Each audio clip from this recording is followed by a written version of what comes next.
Hey, what's up, guys? Hinkgo here. Figured today I'm going to do a quick guide on the Lost Vikings. I know a couple of my friends, they were asking about how to play them. They were not 100% comfortable playing them, and I figure since I try them a little bit, I got them to only level 8 currently, but I mostly just been leveling all my guys to level 9. But I feel like I know a thing or two about these guys. So real quick, the three characters you got Olaf. He's more like a tank, I'd say. He doesn't do a lot of damage, but he can absorb a decent amount. And your next guy is Balog. He's like a medium-ranged, kind of a basic attack damage person. And then your third guy is Eric. So he's a long range, and obviously I would say he's probably the squishiest out of all three. All right, to control these guys, you can control via these buttons right here. So 1 would control Olaf. 2 would control Balog, and 3 would control Eric. If you hit 4, you can actually control them all at once. Another thing to do is, let's say you only want to control these two, you can actually just drag and drop, and then you have both of these selected. So when I'm doing lanes, I like to usually keep, personally, I like to keep just 2 in a lane by themselves, and then 1 in a lane by themselves. They don't have a mount, they have this ability called Go, Go, Go, which is a 30-second cooldown. It says all Vikings have 30% movement speed increased for 4 seconds. So this is what it looks like, and you can actually see all of them doing this. While this is going on, let's talk about the trait. So a very important thing about these guys is you got to make sure they're collecting these globes. Viking Horde. Let's make sure this guy's working. It's a lot of multitasking, and then on top of it, I'm multitasking plus speaking. So Viking Horde. Gathering a regeneration globe with a Viking will permanently increase their health and regen by 0.5 per second, and that'll just keep stacking. And during these things, you always want to jump back and forth. So, and you want to make sure they're always attacking. I'll go ahead and set these guys here for now, just so I can, continue talking. But normally you just want to keep these guys always attacking. Like, you don't want to do something like this as a Viking, because it's you're kind of there for XP. That's your main thing. So you just want to keep rocking and rolling. So, if you notice, let's use this guy for example. He can walk around and the screen doesn't lock on him. Whether you hit L or not, it doesn't lock on. A thing that I like to do, I like to hold the space bar. That way the screen will stay locked on him the whole time. So I'm going to attack this guy. I know he's going to die shortly. I'm up here, doing my damage. By that time, the bottom guy should be dead, which the globe should be up. And you want to grab the globe as soon as possible. And that's the main thing you want to do as much as possible, is get all this XP. Now for these Vikings, what I like to do, I like to mostly just push. I only want to join in team fights if it's absolutely necessary. But their main goal is to out XP the other team. And that way your 4 can always beat the 5. Your 4 partners versus the 5. So to do that, I usually take, depending on my mood, I want to take explosive attacks, which is just pure pushing. It says increases Balog's splash damage, which is this guy. Increases his splash damage against non-heroes by 100%, which is obviously minions. Another really good thing to do, especially on these bigger maps, is to go with Viking Bribery. So let's go ahead and take Viking Bribery. Oh, I actually took 2 of them. So if I do take Viking Bribery, I usually take Mercenary Lord. Another good one here is Eric the Swift. Permanently increases Eric's base movement speed by 10%. As long as Eric is moving, he heals for 40 health per second, which is really strong for this guy by himself. Let's go ahead and grab this globe. So if I got hit, I could have kept running. Let's get these guys getting some little XP for me. So I took Bribery, and just in case you don't know, back these guys up. Bribery. Enemy minions are captured mercenaries killed near your hero will grant stacks of Viking Bribery. Use 40 stacks to target a mercenary, instantly defeating them, and does not work on bosses. Maximum stacks are 100. Maximum stacks, you can only go up to 100. So you can watch your bribery stacks from right here. Currently I have 16 bribery stacks. Once I get 40, I can use it to spend on a guy or on a camp. Let's say one of these guys, if I got 80, I can do 2. Or I can go to this camp simply by itself and just one guy and solo the other guy. So what's really cool about that is if you take this one, it says friendly non-boss mercenaries near you deal 50% more damage, reduces the damage taken from minions and mercenaries by 50%.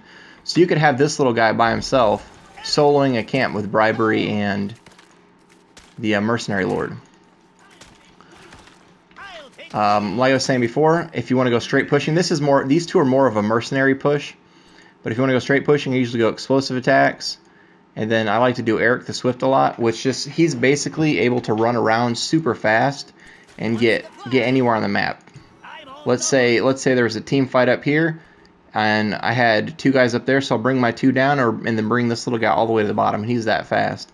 He's generally fast without it, plus your Z makes you go that much more fast. So see, I got 1 stack of bribery.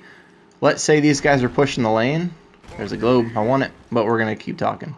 So I want to push this lane, but instead I'm just going to run over here while no one's looking. Let's say I see their whole team's up here pushing, which they're not. As a matter of fact, while they're doing that, I'm going to go ahead and... Oh, here's a good segue to what I'm saying. So while he's running over there, a cool thing you can do is hold shift and then left click on the map. I'm sorry, right click on the map. And then actually you can tell your guys exactly where to go. So if I want them to go around this little path here instead of going straight up through, they're going to go ahead and follow that path. If you notice, they got this green line here. So that's great. So while they're running up, this little guy can come down here. He can quickly, with E, bribe this guy, and then just solo this guy. So while he's working on that, I can have these guys go and push this. Alright, so let's say I'm on him.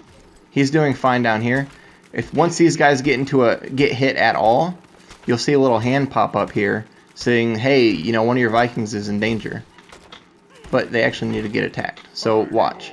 Bam, it says, hey, we got hit, so you need to watch us. So these guys can back up. So he's pretty much done with this, and now I can go back to lane. Now if you took the talent Eric the Swift, he can just run around and heal right back up. Another cool thing about the Vikings, and I'll get to in a second, let me go ahead and pick this talent.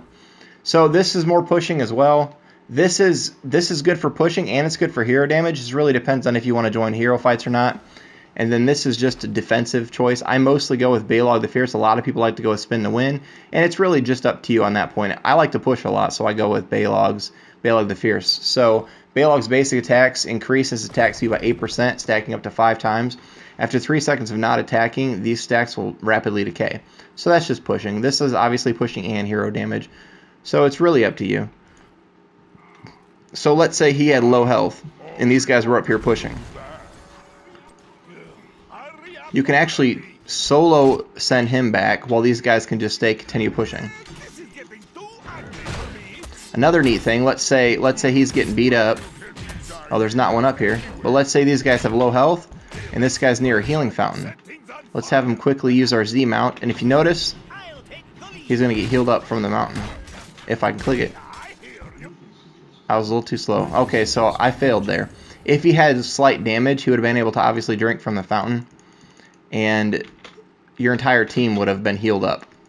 That was a mistake on my part by not realizing the little guy didn't have any hits on him. So you can send this guy to go get the tribute while your whole team's just still pushing. So it's really, you can kind of do anything. Notice how he just came up. He's already done. I can, without hitting him, so this is how I play. I usually hit 3 and then spacebar right to him. Or you can just hit, for example, 1, it immediately locks to him. 2, it locked to this guy. And you can just click on the map to send him where you want to go. So I hit 1, I send him here, so he's going to get ready to do there. I'm going to get this guy back in this lane pushing. As a matter of fact, I'll get him pushing this lane. And I'll get the big guy to go down here and push this lane. So that way I'm continually soaking XP. So that's the main thing. You just want to keep watching them. You never want to leave them like this, ever. Mostly I'm doing it just so I can talk and try and manage everything at once, speaking and micromanaging. So I noticed I got another Viking or a bribery stack. Another neat thing you can do is send 2 Vikings. I usually like to send 2 Vikings to take one of these on. So let's say I bring Olaf the tank and Balog the medium range. I'll bring both of them here. Hit ZZZ so you're running fast. You notice they're both rallying here while this guy's just sitting here soaking XP. So for heroics, you got two choices. Longboat raid is more of a damage and team fighting thing, and it's very squishy. I'm not a fan of it at all. If it was a lot sturdier or did more damage, then maybe. But once they see the boat come out, they can just take it out. So while he's sitting here soaking XP, these guys can start a fight. And I can actually use bribery on one of them, and they can just solo that while I'm continually getting XP. So I like this one. Play again. Cooldown 80 seconds. Summon and fully heal then revive all Vikings at the target location after Viking channels for 2 seconds. So if this guy was really low, I could actually hit play again. They'll all show up here, and they'll be back to full health. I can also do that if I'm about to do a big team fight and I want every single one of my Vikings up in one spot at the exact same time. I can also do it there. So let's say there was a big team fight about to happen right here. I can hit R, this guy channel it, bam, my whole team's here. I can select them and they can go fighting. Now let me go ahead and read this to you real quick while this is going on. As a matter of fact, I'm actually going to try and go get this tribute so she doesn't have a curse. I'm fighting against Morales, makes it a little easier. So she should be able to run away. I'm going to go ahead and channel it with this guy and send my 2 damage guys over there just to scare her away. Mostly because I don't want her to have a curse. So we're going to send this guy and this guy, Olaf and Balog, back to there. We're going to have little Eric pushing down here, just so I can stay a nice lead above her. I don't want her overtaking me just yet while I'm still trying to do the guide. Well, let's go ahead and talk about their actual abilities. So Olaf can charge enemies and slow their movement speed by 30% for 3 seconds by right-clicking on them as an 8-second cooldown. Olaf gains increased health regen when out of combat for 4 seconds. So if you set him out, he's just going to heal right back up. And I wasn't paying attention to this little guy, so he got taken out. Balog says his basic attacks deal 50% splash damage to enemies behind the target. Eric, well, once he's back up, let's go ahead and summon him, why not? Eric moves faster than the other Vikings, has increased basic attack range. So we'll send this little guy up there to get that. These guys will continue to push. I'll hit go, go, go. You'll notice that he's running a lot faster. And once again, I hold spacebar just so I can keep that locked on. Otherwise, if you don't hold spacebar, he'll just kind of do his own thing. So I'm going to send him up, Eric back up there, and these guys will continue pushing the lane. Now, some other good talents. Once you hit level 13, I usually like to go, this is more a defensive one. It makes your guys invulnerable for 1.5 seconds. This one's really good for team fights. I really like it. As a matter of fact, I go with this quite a bit. Nordic Attack Squad, activate to have all Vikings basic attacks deal bonus damage equal to 1% of the hero's maximum health for 5 seconds. So it says 1%. Well, if you got 3 Vikings, that's 3%. So you're doing 3% damage, and that's really good against like a Cho'Gall or any big warrior comp teams. I have no idea how he ran through that wall. That was a glitch. Hopefully we can break this small wall and get out. Alright, that was crazy. At level 16, I usually really like to take Impatience as a virtue. Enemies damaged by Vikings' basic attacks reduce the cooldown of all Viking abilities by 0.25 seconds. And that's really strong, because their main thing is basic attack damage, okay? So when they're doing basic attack damage, all of their abilities is becoming reduced, even your heroic. So you can use this heroic quite a bit.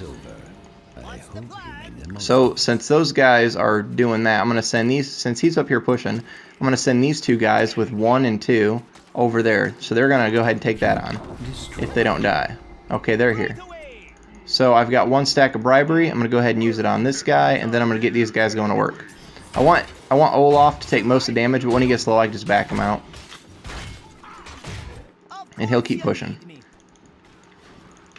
I haven't tried to solo a boss. It's doable with 1 other person for sure, but he's not a super sturdy tank. He just does what he does. He's pretty good. See, like this little thing, like an Illidan can solo this, and he's getting beat up.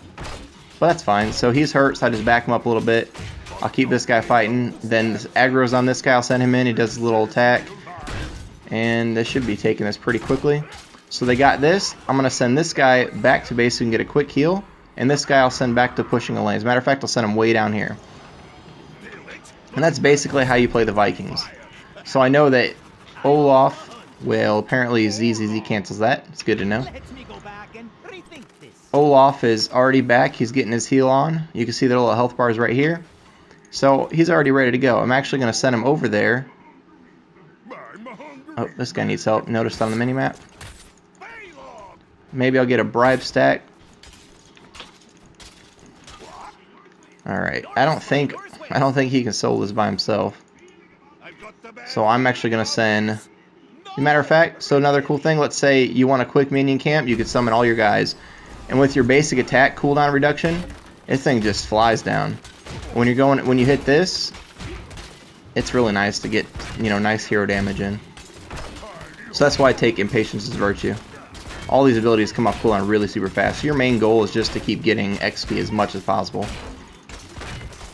And joining team fights either rarely or it's really depending on what's going on.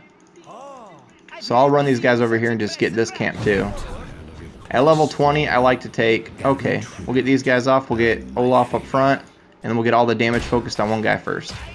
So, a really good one here, since I like pushing, I do Fury the Storm a lot. Every 5 seconds, your next basic attack will deal an additional 74 damage to the target, and 189 damage to all nearby minions and mercenaries. Each Viking has their own cooldown. So that is 74 extra damage per Viking, and 189 splash damage per Viking at level 20, which is really strong. It's just pretty much icing on the cake at that point. And that's basically how you play the Vikings. So they're a really fun class. It just takes a lot of patience, and all I do when I play, I just hit 1, 2, or 3 with my fingers, and then spacebar if I want to bring it straight to somebody. And then I hold it in if I want to continue looking at them. And big important thing, make sure you're getting those globes. I've only got 29, I was talking a lot, but you should have minimum, I'd say, 50 before hitting level 20. So, with all that being said, I hope you guys enjoyed this guide. If you have any questions, you can go ahead and comment below. I'll do my best to help answer them. But the main thing, if you want to learn how to do Vikings, you just got to play them. I played a decent amount of AI until I felt comfortable enough to go into the real world. And once you're in the real world, it's a different beast. You'll have to literally constantly jump through all of them. So he's here, and he's here. You're just constantly pew, pew, pew, pew, pew, pew, pew, pew, pew, and you just got to get used to it. And that's pretty much how you play the Vikings. So let's do a quick dance. Come on, guys. Come on, guys. Make it nice for the people. And slash dance. Oh, you don't all dance? There we go. Alright, guys. Thanks for watching.